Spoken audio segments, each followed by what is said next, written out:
There's an African leader and an African country that have decided to become grandmasters in the realigning Red Sea geopolitical chessboard.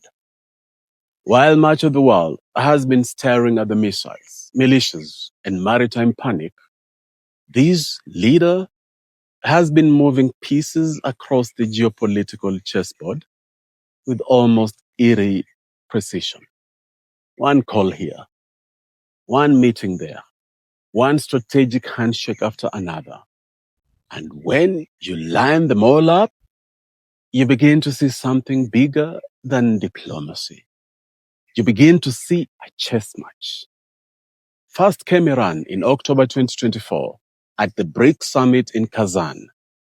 This African leader sat down with Iran's President Masoud Pezeshkian and spoke about bilateral ties and regional tensions, even offering to support de-escalation in the Middle East. Then came China.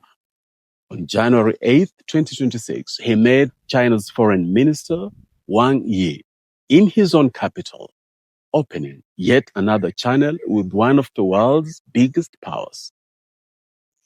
And then the Saudi move came into view on February 12, 2026.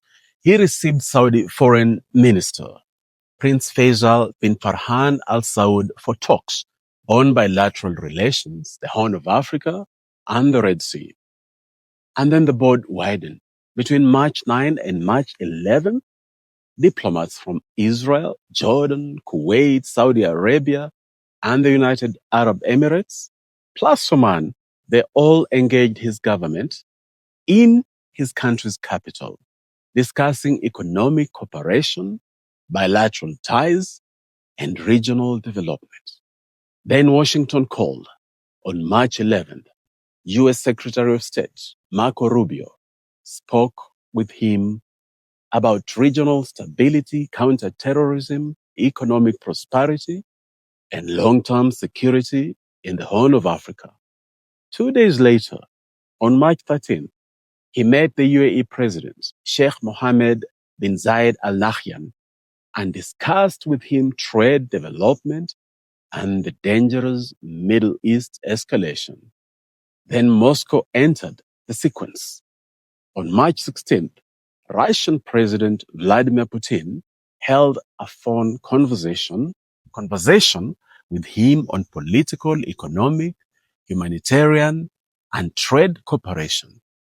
Think about that. Iran, China, Saudi Arabia, Israel, the UAE, the United States, Russia. These are not random contacts. These are carefully selected, carefully placed moves on one of the most sensitive geopolitical boards on earth, the Red Sea Corridor, where global trade, oil flows, military strategy, and great power rivalry now collide. I'm talking about Ethiopia and Ethiopia's Prime Minister, Abiy Ahmed. Now let's continue fighting for Africa to approach geopolitical chessboards as one. And let me also say this. When the time comes that I will criticize Abiy Ahmed, I hope that Ethiopians will not say, leave our country alone, focus on your own country. Because we need to understand this as Africans. We will give praise where it is due and criticism where it is due. We will hold every single African leader accountable.